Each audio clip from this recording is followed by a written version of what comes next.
আমার গায়ে হাত দিল কেন? এইটা উত্তর বুঝি না। আমাকে গায়ে হাত দিল কেন? আমার মারলো কেন? আমার গলায় চাবি ধরলো কেন? আমার বুঝি মারলো কেন? এইটা আমি বিচার চাই এখন। আইন উড়িয়েছে, সবই দোষ, সুপারের দোষ। এটা হারাম একেবারে আমার জন্য, একেবারে। ও যদি কোনো নিয়োগে এখানে টাকা পয়সা দিয়ে থাকে, হারাম আমার জন্য। সে তো আমাদের কাছে, আপনার কাছে বলতে পারে আমি হারাম একেবারে। আমাদের সদরের চেয়ারম্যান আলমগীর সাহেবের সময় আমরা চেয়ারম্যান বলছে যে আমরা নিয়োগের টাকা দিয়ে আমরা বাজারমুখী, আমরা চারিপাশে একটা বাউন্ডারি দেবো, সামনে একটা গেট করবো, এখানে গাঁজা মদ খাওয়া বিভিন্ন প্রস্তাব পায়খানা করে না ঢুকতে পারে এই ব্যবস্থা করবো। আমরা সম্মতি তার সভাপতি বানাইছি, মাদ্রাসার সভাপতি বানাইছি। কিছুদিন পরে নিয়োগ হয়েছে। নিয়োগের সময় আমার কাছে যে রিয়াজের ব্যাপারে আমার রিয়াজের আব্বাই আমার কাছে বলছে যে আমি মাদ্রাসা উন্নয়নের জন্য আমি টাকা দেবো। কত টাকা দেবেন? 10 লাখ টাকা দেবো। আমি ঠিক 10 লাখ টাকা নেবো, আমরা একটু প্রসেসে যাইয়া আমরা একটা সবার সাথে বইয়া কীভাবে করে নেবে এর ব্যবস্থা করবো। নেওয়ার পরে কয়েকদিন পরে আমি দিচ্ছি যে নিয়োগে তো সময় গেছে, আপনি কয় টাকা দেবেন মাদ্রাসা উন্নয়ন করার জন্য? আমার কয় টাকা দেবেন? কয় আমি এখন টাকা দেবো। আমি কেন? আমার কাছে বললেন যে আমি রিয়াজের জন্য 10 টাকা দেবো। কয় না, এটা আমি অন্যভাবে হয়েছে, অন্যভাবে কী হয়েছে সেটা আমি বলবো না। এরপরে দেই যে আমি এই জায়গায় নিয়োগ নিয়েছে, এখানে পরীক্ষা হয়েছে, আমি ছিলাম, আমি ম্যানেজমেন্ট কমিটির একজন অভিভাবক সদস্য। দেই যে যারা লিখতে পারে না পেপারে, তারা কিছু বলতে পারে না, মৌখিকও বলতে পারে না, কিন্তু তাদের নেওয়া হয়েছে। আর যারা লেখছে পেপারে, যারা ভালো করে খেলছে, তারা নিয়োগ নেওয়া হয় না। ওই সময় একজন বললে কি না, এ লোক নেওয়া হইবে না, কারণ বুঝবেন না। তখন আমি বুঝে গেছি যে টাকা সুপার এবং চেয়ারম্যান সভাপতি নিয়েছে। এই দুজনের কাছ থেকে সে 14 লাখ, 12 লাখ আর 2 লাখ 14 লাখ টাকা নিয়েছে। এবং এই মাদ্রাসা ভরার জন্য 2.5 লক্ষ টাকা হয়েছে। এই সুপারি সিবিসি, এই সুপারি এটা তত্ত্বাবধান করছে, সব সুপারি করছে, কিন্তু অথচ আসতে নাই। আমি বহুদিন আমি সুপার কাছে আমি হিসাব চাইছি, হিসাব দেন। আমি বাধ্য হয়ে আমি কিছুদিন আগে একটা চিরস্থায়ী বড় একটা মামলা করছি। আপনি সভাপতি স্যার, আমি আধা ঘন্টা চিরস্থায়ী কথা বলছি যে আপনি এখন পর্যন্ত আপনি একদম মাদ্রাসা জানো না, মিটিং করেন না, মাদ্রাসা দুর্নীতি ভরা, দুর্নীতি ছাড়া কিছু নাই। এত টাকার কাজ হয়েছে, কিন্তু কোন সময় সুপার হিসাব দেয় না।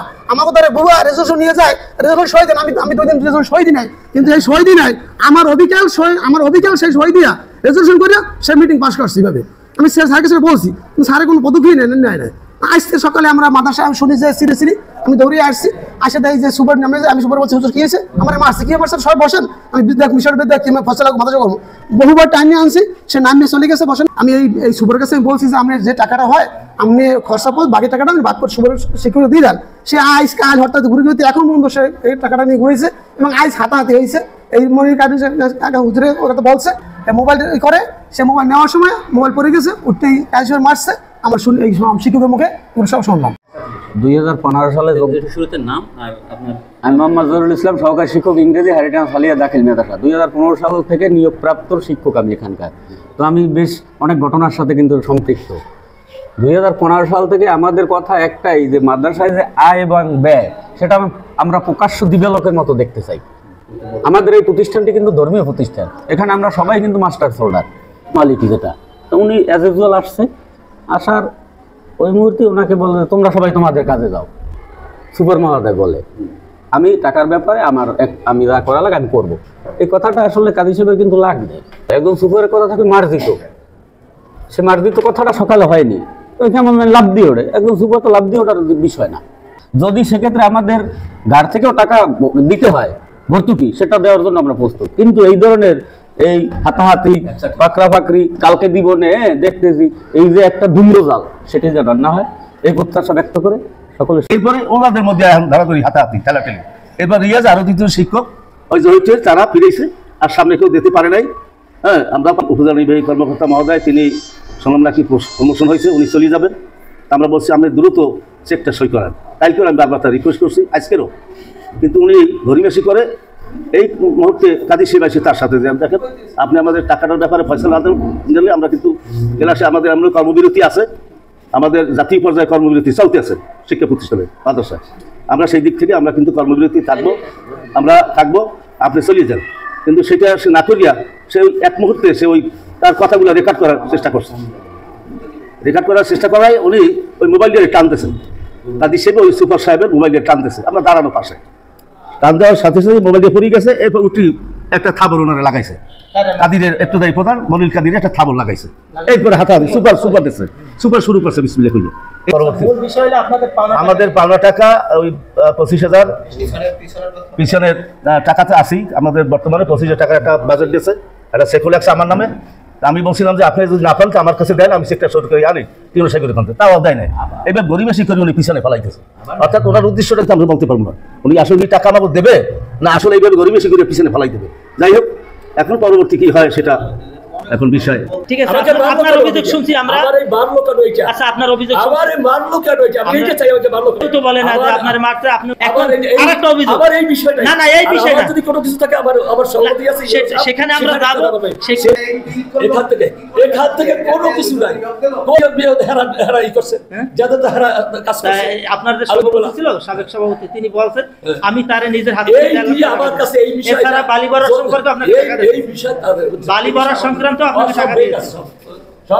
মাদ্রাসা আসার পরে সুপার মহোদয়কে বলি যে হুজুর আমাদের সেই টাকাটা দিন, আপনি বলে সেটা আমার ব্যাপার, আমি দিব, ওটা তোমরা তোমাদের কাজ করো, ওটা আমার দেখার বিষয় আছে ইত্যাদি ইত্যাদি। আমি তখন বললাম যে শোনেন, আমাদের কর্মবিরতি আছে, শিক্ষকদের আন্দোলন চলতেছে, আপনি যদি আমাদের টাকা না দেন আমরা কর্মবিরতিতে যাব, এবং আমাদের স্থানীয় বিভিন্ন রকম দাবি দেওয়া আছে, সেগুলো সবকিছু তাইলে নতুন করে উত্থাপিত হবে, আপনি কাজটা করেন, না হলে কিন্তু আমরা ভিন্ন পথে আমাদের চলতে হবে আর কি।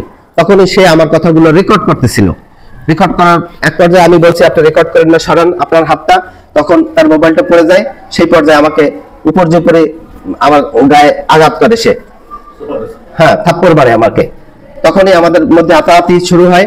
আমি এক পর্যায়ে কথাটা বিভিন্ন পর্যায়ে যাবে বলে আমি থেমে গেলাম, তখন স্থানীয় লোকজন আসলো, তারা আইসা সুপার মহোদয়কে বললেন বসেন আপনি, আপনার সাথে কথা আছে। তখন সে বিভিন্ন অজুহাত দেখাইয়া আমাদের মানে লাইব্রেরি থেকে সে দ্রুত পদার্পণ করে আর কি।